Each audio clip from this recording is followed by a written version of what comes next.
here in the San Fernando Valley, Pacoima specifically, to do a ritual. A routine of mine that I have to do every week. Something that if I don't do, I just don't feel like me. I'm getting a haircut.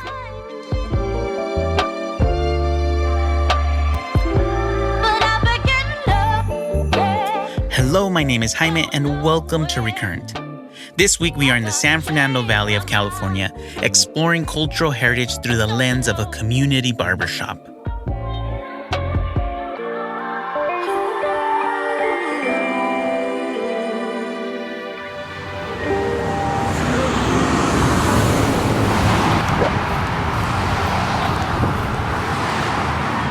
Hello. Hey, how you doing? Greg?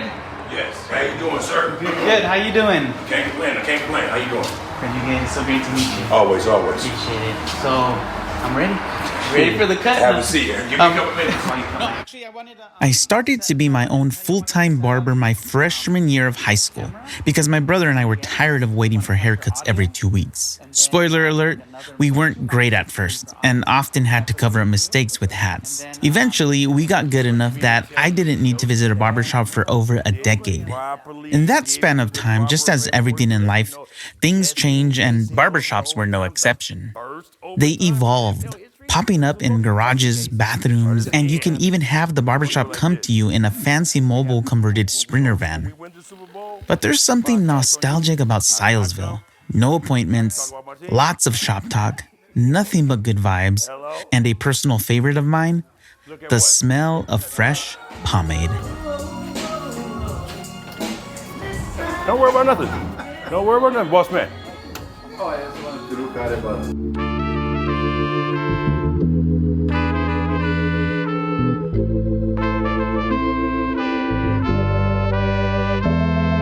I'm with Greg Faucett, a second-generation barber and current owner of StylesVille Barbershop and Beauty Salon. As in most barbershops, you can hear lots of sports talk, and I've heard some great debates on who's the GOAT in basketball. That would be MJ, who's the GOAT of quarterbacks, and I've heard some great talks from customers who feel like they can be the next great GM for the Lakers. This particular day is no different. Greg and I are discussing our favorite football teams and whose future is brighter. Clarify something before you go any further. All right. You need to make your future bright, because we're going. The hell you talking about? The 49ers' future is bright. Okay. Yeah, we're going, dog. You got to get there. We're going. I've been cutting hair 36 years. 36 Since I graduated from high school in '86. Yeah. I've been cutting hair ever since then. That's the only thing I know. So me working for anybody else? Never. I don't know what that is. Yeah. I don't really know what that is. So.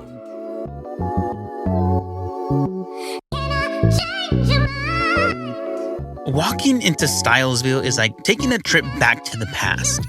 How barbershops used to be, or at least as I remember them. Greg is a part of a legacy started by his grandparents, the original founders of StylesVille. I can ask you, so walking me back, so the first StylesVille shop was Across the street. Across the street. Oh, how did they get from there to here?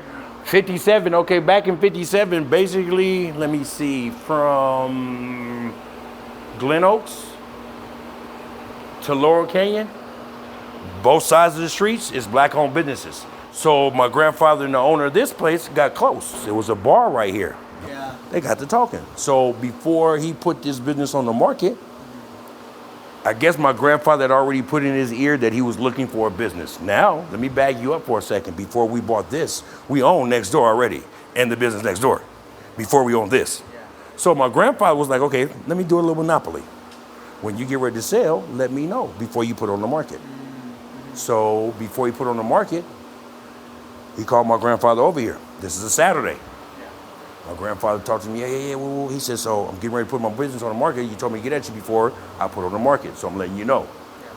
Can you give me a word until when? My grandfather said, I'll let you know by Tuesday when we come back to open up. Okay. So that's Saturday. My grandmother and grandfather go home. Whoop to Whoop is selling his business across the street. Yeah. How can we make this happen? So both of them got a pen and piece of paper and started writing numbers down.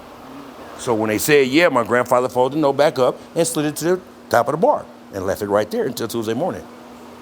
So my grandfather see him open up, and he come over here, he talked to him. Yeah. My grandfather say, here you go. He opens it up, he said, okay, when you want your keys? And I bullshit you not. In the span of a weekend, basically. Basically, in the span of a weekend, we ended up with this business. Beyond the clippers and combs, barbershops like StylesVille play an integral role in community building and cultural preservation. These spaces often go unnoticed for their profound impact, serving as vital hubs where relationships are nurtured, stories are shared, and traditions are kept alive. The barbershop isn't just a place to get a haircut. It's a hub of history, culture, and community. A place where memories and traditions are preserved with each snip of the scissors. I don't know, for me, it was always fun going to the barbershop. Yeah, exactly. It was never like, oh man, I gotta cut my hair. No, it was fun. It was fun. You just know you're gonna be there all day. Yeah. You just know you're gonna be there all day. Yeah. That's what it is. If you didn't get there at a certain time, it's a good chance you're gonna be there all day. Exactly. But you know what? I think that's also a good thing because, as men, you got to be around other men. Yeah. And that I think was one of the twofold things about it. It's like, okay, you knew you were gonna have a good combo. You knew you were gonna be chilling with people that you knew. Mm-hmm. You knew you were gonna have a good time. Mm-hmm. Yeah. And it was a way to just have your guy time, I guess. Basically, yeah. Yeah. Your man time with your fellas. Exactly. Shoot the shit with your boys. One of your boys that you know that you ain't seen in a while, live around somewhere else that comes in that you every weekend or every 2 weeks get a haircut. Y'all meeting grounds, y'all stomping grounds, y'all rekindling with each other. Y'all kick it. Y'all kids get to meet each other because y'all bring your kids in. My barbershop is all of that. Yeah. And a bag of tricks. It's all of that. You may pull up and all of that can be a safe space where men can open up, feel understood, and get some informal therapy through real conversations. And so when we here after hours, we just chilling. Yeah. Every how can I put it? We don't have, as black people in Pacoima, we have no place to go kick and hang out. Nowhere. Yeah. Once the barbershop closed, definitely nowhere. Yeah. When you start coming to a barbershop and you comfortable with the barbershop and you like the vibe of the barbershop, it's your second place from home. But it's like, I feel privileged because a lot of things be personal things people tell me. And if you feel comfortable telling me a personal thing about you or your family or your wife or whatever the case may be, I feel I'm kind of special. I'm a therapist. While the legacy of StylesVille Barbershop offers a glimpse into the rich heritage of barbershops, my quest now takes me on a journey back to my roots. Barbershops aren't just businesses. They are places where personal histories intersect, creating a tapestry of shared experiences. StylesVille shows us how deeply these spaces are woven into the fabric of their communities. But to understand the cultural significance of barbershops, I'm heading to a place close to my heart. Here, I'll reconnect with a barber who continues his own legacy while honoring his past.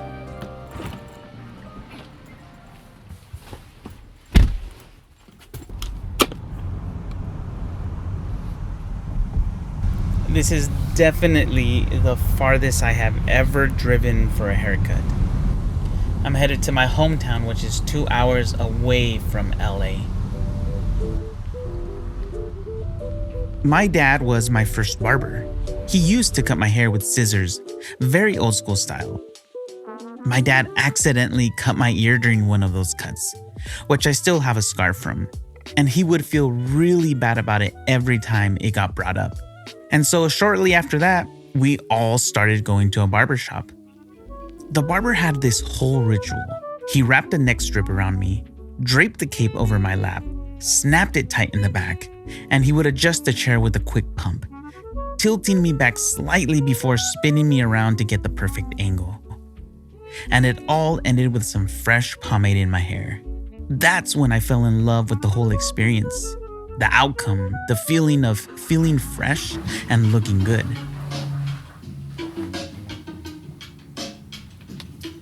Hey, what's up, bro? How are you? Hey, I am with Samuel de Leon, better known as Sammy, in his barbershop, which is actually a converted garage in his house. I'm 28 years old. I began cutting hair when I was 14, and this coming September, I will have had my professional barber's license for a decade now. I always find it really special when I get a cut from Sammy. Not only because I get to visit home, but also because there's a lot of connection with Sammy. My dad was a well-known barber. There's been other barbers that are older than me, and when they find out that I'm his son, they're like, oh, you're Cal's boy. Or around the time I was born, my dad had got his barber's license. You know, he was taking care of me, and I was in a playpen in his barbershop. When I was about 8 or 9, my dad had me and my brother Danny switch off weekends so we can be a broom boy at the barbershop that he worked at. Sammy's dad, Calistro de Leon, passed away 13 years ago. I didn't know until last year when I had met you that my dad had cut your hair as a kid. Those trips to the barbershop with my brother Junior and my dad, it was the same vibe that I get when I walk into StylesVille. No appointments. You walked in and waited your turn, but it was never an inconvenience to wait. It was always full and very lively. It was where I first enjoyed the experience of going to a barbershop. I still have the mirror, his mirror to this day. I have his barber chair till this day. I am getting my haircut in the same exact chair that his dad used to cut my hair when I was a kid.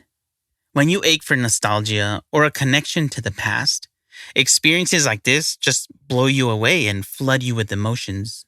I never had a chance to take my dad's barber chair to the shop. But now that I have been using it again, it just brings a sense of pride to me, you know, not only because it's a great chair. The energy I get when I use this chair, the energy that people like feel when I'm using this chair, it's crazy. Like, I know this sounds crazy, but I've had the best conversations in that chair, you know, especially because I work alone now and people are just so comfortable telling me, you know, what they've been going through, whether it's good or bad. So I can only imagine the conversations that my dad had in that chair. So it's nice to know that all that good energy that he left behind is still getting passed down. So the barbershop is the original social club. It's where men can be men, fellowship, ask other men what's their take on something, and even just a little getaway from their everyday life. StylesVille. Yeah, what's going on, sir? How you doing? Yeah, what time you talking about coming in? No problem. I'll see you when you get here. I'm like that old piece of shit that's been sitting on the corner that you've been seeing for the last 3 weeks. I'm just like that. I'm not going nowhere, sir. And I mean that. For when people go out of town, move out of California and come back 15, 20 years and I'm still here, and just to see how they get to reminiscing about what they done did when they come here, their perm, the graduation, whatever, that makes me feel good. Back at the shop, Greg is busy cutting a customer's hair. How long have you been coming in, brother? Oh man, all my life on and off, but as consistent the last 2 years. Grew up right across the street in the project. My mama walked me to the light and walked me across the light, and I run down here. Really? Oh, from that age, from like forever. Yeah. Wow. Like you said, pretty much all his life.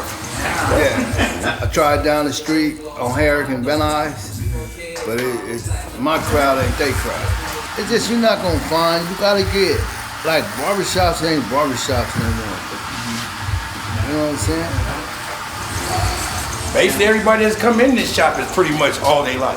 I think I'm not keeping this business here for me or my family. I think I'm more or less keeping it here for the community and their memories. The generational ties and sense of community built around barbershops like StylesVille and Sammy's shop are truly special. These spaces preserve legacies. They transcend time and they foster deep connections. Two very different places, but similar stories. Two barbers who want to help their community and help preserve the legacies left to them by their forefathers. Preserving these types of cultural landmarks is important because they maintain our history and serve as gathering places where personal and community stories come together. I put 3 loops on this to where it cannot be sold. Simple as that. StylesVille is in the process of becoming a designated landmark. That's how StylesVille first came to my attention as an idea for a podcast episode. I thought how cool and unique it would be to talk about the importance of what goes on in barbershops, and how unique it is to think of Getty and a barbershop in the same sentence. Something you don't see or hear every day. The main one I wanted was a historical landmark, because if you was born and raised in Pacoima, there's no way in hell your parents did not bring you in this barbershop to get a haircut. See, it's one thing that I always wanted to outdo my grandfather. It's one thing. My grandfather got us on the front cover of the Times magazine. Now, I don't think there's never been a barbershop in the ghettos that's been on the front cover of Time magazine. So the only thing I can really top my grandfather to be doing is getting a historical landmark. That's the only thing I can do. Because once I do that, these doors will always be here. It's never can be knocked down for nothing to nothing. It's going to be what it is.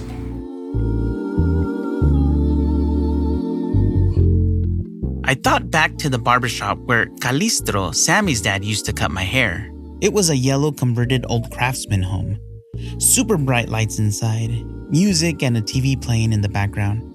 And yes, I would love to take a trip back and see it again, with the same look and feel, just as it happens at StylesVille for all the customers that leave and come back, and they find a bit of nostalgia in their day when they visit. Who initially approached you to... Who initially approached me on making it a landmark? See, I got kind of smart. Conversation is a mother. So, when you start getting political people in your chair, you get to start mentioning certain things. How can I make my shop a historical landmark, and how long do I have to go through to make it a historical landmark? Let me check in that for you, Greg, because it should be a historical landmark right now because your grandmother and grandfather been here for so long. See what I'm saying? So, by me cutting hair, conversation, good hair pieces, good everything, it got to the right person. So when it got to Rita called me, hey, I'd like to talk to somebody who's interested in getting your business into a historical landmark. Oh, wait a minute, that'd be me.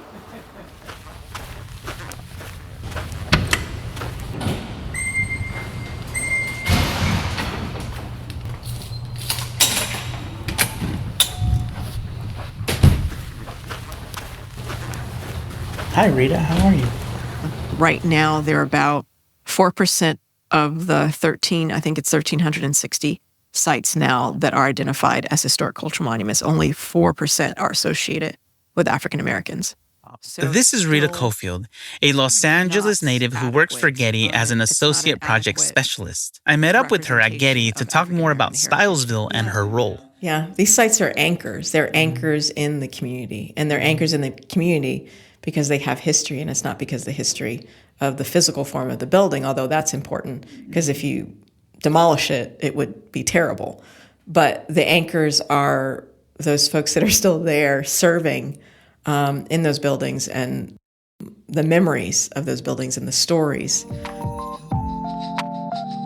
Her focus is solely on the African American Historic Places LA project, a joint project with the Los Angeles City Planning's Office of Historic Resources, and this builds on the previous work of Survey LA, which was one of the first comprehensive surveys in any major American city.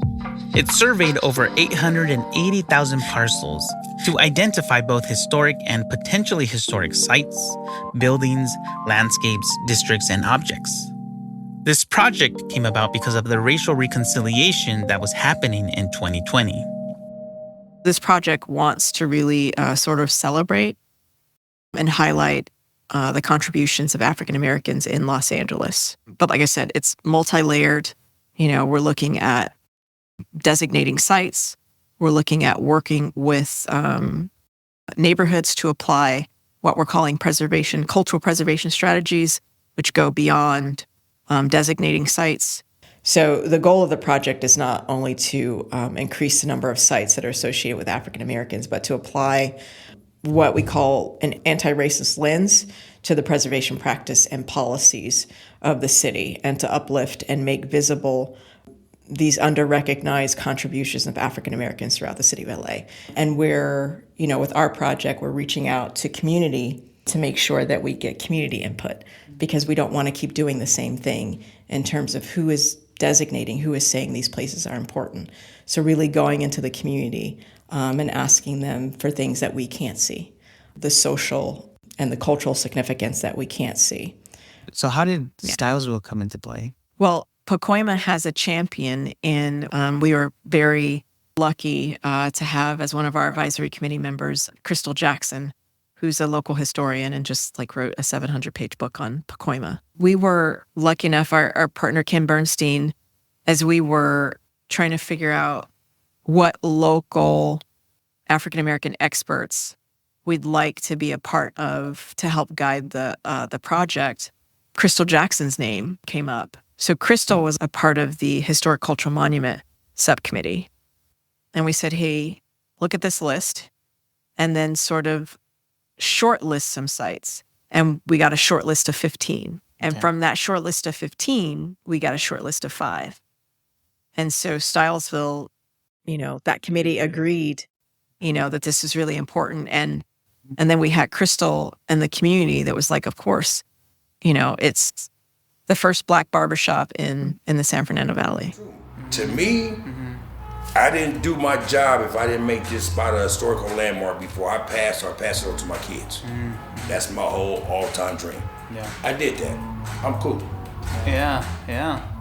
It's always gonna be here. It's always gonna be here. Exactly. Yeah. I don't care what I do, where I go, what my kids do, where they go. This building, your grandfather, your great-grandfather will be here. Yeah. I also want to point out is the places that we are designating, they're still living. So that is also important, that designating spaces that are still active and that are active in the community, that are important to the community. So I think it's sort of changing the narrative of who gets to say what's important. So part of our project is, creating an opportunity for community to learn the process so that when this project is over, they will have the knowledge, the skills, or at least the awareness that this is what it takes and this is who I can go to, this is how I can get it done. It's about storytelling. Buildings are important, but those buildings tell a story, and those stories come from people.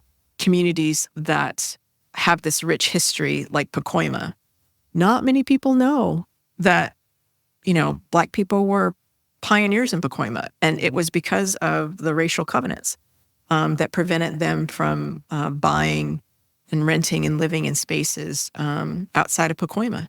The San Fernando Valley was a segregated space, and Pacoima was one of the only places that Black folks and folks who were not white could live and buy property. Van Nuys and Glen Oaks to Van Nuys and Laurel Canyon, both sides of the streets was Black owned. See what I'm saying? Yeah. I'm the only person still got his family business going on. Out of everyone. Out of everyone. Wow. I take that back. I think community center and the church, still owned by Black people, still generations. Other than that, yeah, I'm the only one. Wow. And you're third generation. And I'm the third generation. Third generation. Yeah, I'm the third generation. And you see that continuing? All day, every day. Yeah. And that's me? I would never sell it. Yeah. But like I say, you never say never. But then if somebody came to offer and said, here's my checkbook, I'm gonna start at $20 million.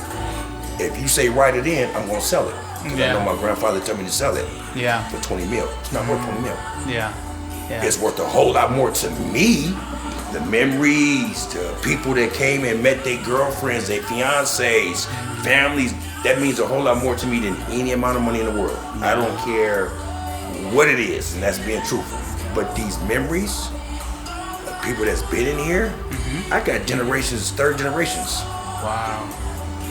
My father's customer right now comes from Orange County. Ooh. It's like an hour and a half. Once a month. Wow. Him and his 2 boys. Yeah. And did he grow up around here? Pacoima. So he was a customer from before and just yes sir. That's why I would never sell it, because I got cats that do that. Just had a customer come in, born and raised here, left here, went to, where did he say he went to?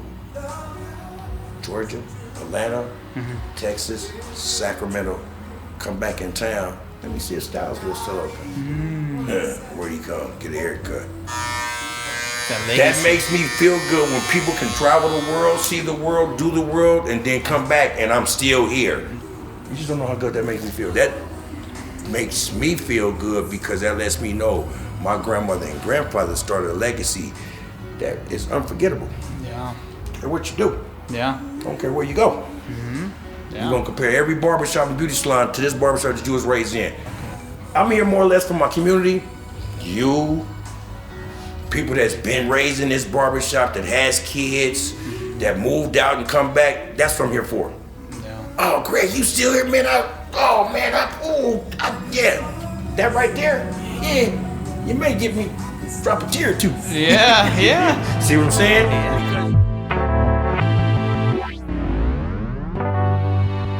We still have the memories, but the physical place always ties back to those memories. There is a word called sankofa. It means to reach back, and it literally means to reach back and get.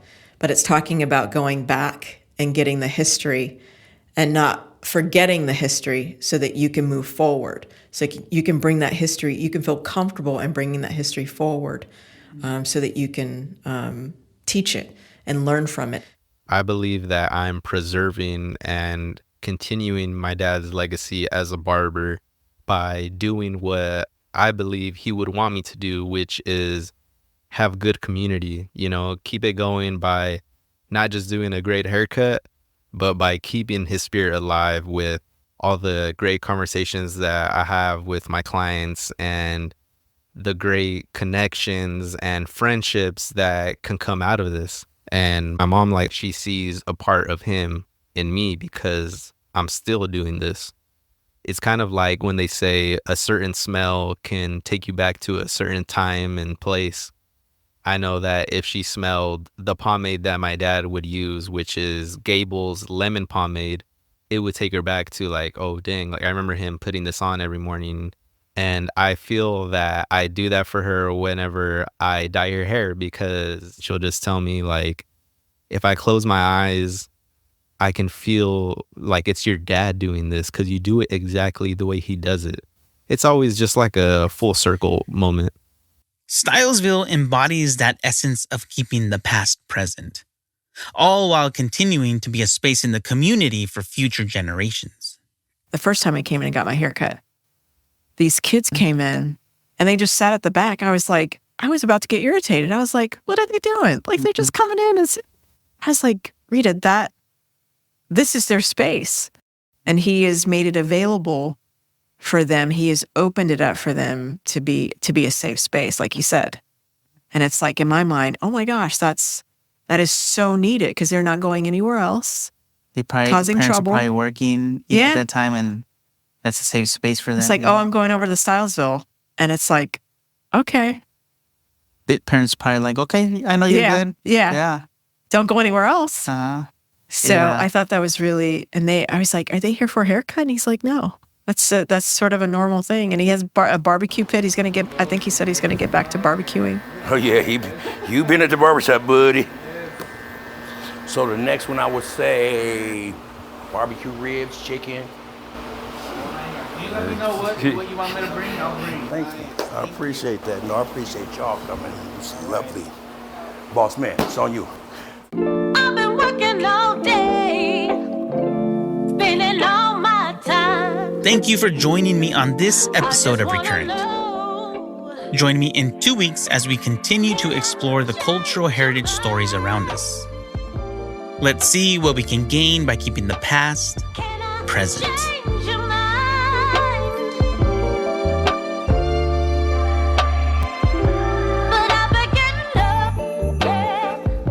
ReCurrent was written and produced by Jaime Roque. Audio production by Jaime Roque. Our executive producer is Christopher Sprinkle.